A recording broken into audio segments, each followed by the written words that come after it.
Natasha Atchley was born and raised in Livingston, Texas. She was a cheerleader and was known as the girl who loved to have a good time.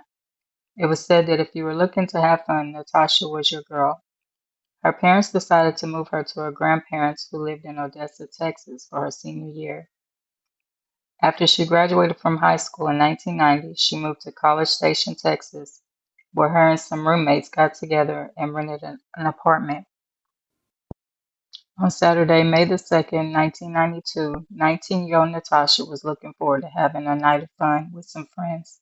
So her and a friend rode together to go to a house party in a small town called Shepherd, Texas. It was reported that she left the party alone to go home at around 3 a.m., but unfortunately she never made it.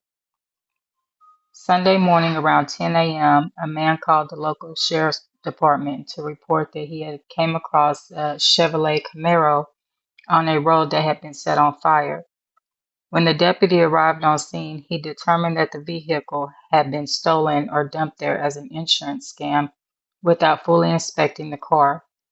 Since the deputy did not believe that the vehicle was part of a serious crime, he had it towed to the local impound lot. Natasha's mother, Karen Woodward, was at home waiting on a visit from Natasha. Since it was close to Mother's Day, Natasha promised her mother she would stop by for a visit. Instead, Karen received a call from the impound lot informing her that Natasha's car had been found abandoned in San Jacinto County and was towed to their lot. Karen ended the call and rushed over to the impound lot. When she arrived, she was taken to the car.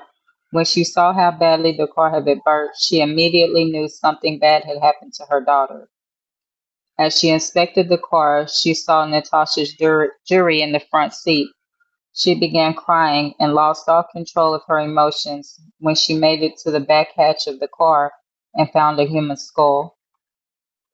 Law enforcement failed to inspect the car as they should have, which means that they had no idea that Natasha's burned body was in the hatch of that car, leaving her poor mother to be the one to find her body. Natasha's younger brother, Chad, who was just 12 years old at the time of his sister's death, said his mother was never the same after finding Natasha. Prior to Natasha's death, she was excited about her 20th birthday, which was on May the 11th, just a week away. 2 weeks before her death, her best friend Keisha said Natasha had called her house to speak with her, but she wasn't at home. So Natasha spoke with her grandmother. She asked her grandmother to tell Keisha that she would be in Livingston the weekend of May the 2nd. She said she wanted to make sure Keisha was home because she had something important to tell her.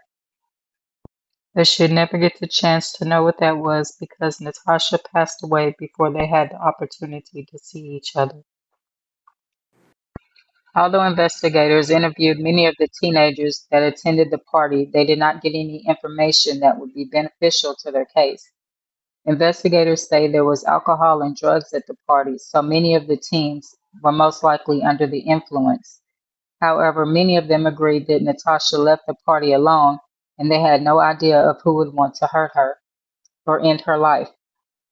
The deputies went back to the site where they found the car, looking for any clues that could lead them to what may have happened to Natasha.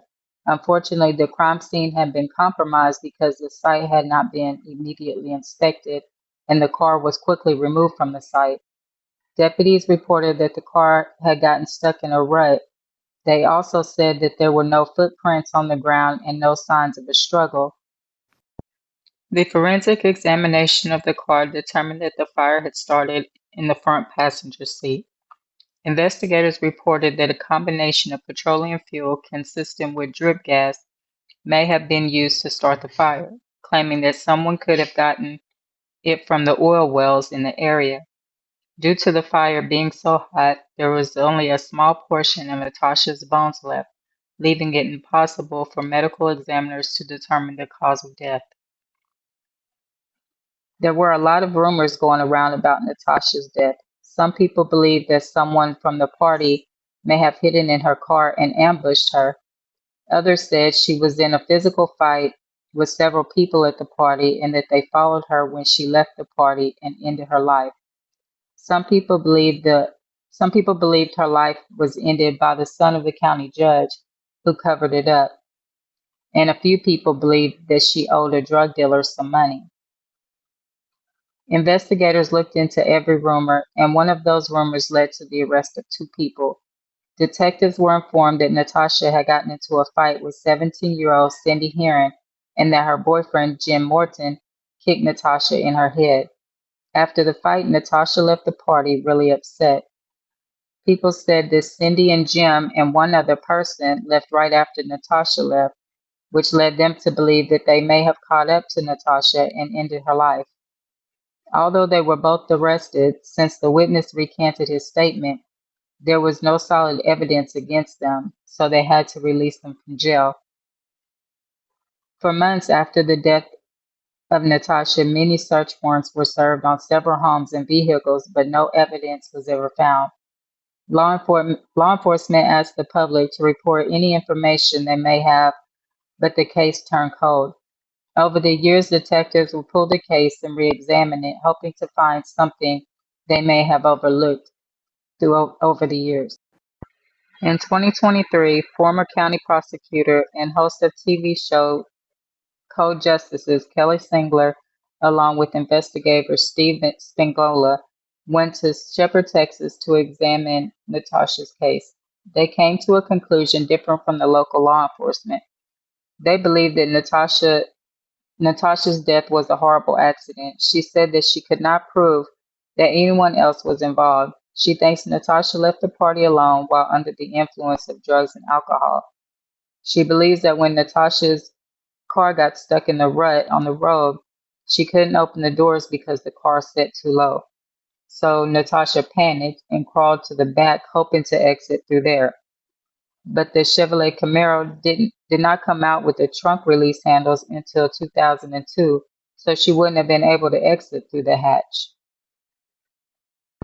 When Kelly was asked how the fire started, she said she didn't know, but she believed that the lab came up with the drip gas theory, being from nearby oil wells, but she couldn't confirm because they were no longer in business. Chad doesn't agree with their results because there were too many unexplained issues. He believes someone else set Natasha's car on fire because the car didn't burn at a normal temperature. There had to be an accelerant involved since there were only bone fragments of Natasha left. That doesn't normally happen in a regular fire. He also doesn't believe her car got stuck because they lived on an uphill road that was much rougher than the road they were claiming she got stuck on, and the Camaro made it through there without any problems every time. Chad said he wants justice for his sister, and he will continue to fight for that. Natasha's loved ones refused to let her be forgotten and were determined to find out who was responsible for her death. In an interview, her brother Chad said, "Once you see your sister's burned remains, it's something that just stays with you forever." Natasha's death devastated the entire family. It was all their mother could focus on. She wrote letters to the local newspapers reminding them that the case had still not been solved. Sadly, Karen passed away from cancer in 2002 without finding out who took her daughter from her. Chad believed that losing Natasha literally stole his mother's life. Her dying wish was to find out what happened to Natasha. In an interview in 2017 on a series of missing pieces, retired Chief Deputy Tom Branch said he was 100% sure that they spoke to the person who was responsible for Natasha's death back in 1992. He believes it was someone from the party, but unless the person comes forward or a witness comes forward, we may never know who that person is. Natasha's friend Keisha says she just wants to know what happened to her wild and spunky friend, but she has come to the conclusion that it may never happen in her lifetime. Just as Natasha's mother passed away with no answers, she believes the same may be true for her. Keisha said that Karen treated her like a daughter and her sons like her grandchildren, including the one she was pregnant with when Natasha passed away. They're all adults now, but he reminds her a lot of Natasha. He has a lot of her good qualities, such as her intelligence, her sense of adventure, and her self-determination. She feels like he was a gift from her. Keisha said, "We've got to keep talking, we've got to keep praying, and we've got to start hollering." And from all of the articles and interviews I've come across with this case, they've all done an amazing job of keeping it alive by basically talking to anyone that would listen through interviews, social media posts, letters, and billboards over the last 30 years. San Jacinto County Police Department and the DA's office said Natasha's case is still open. And if you have any new information that may help them solve this case, they ask that you please come forward.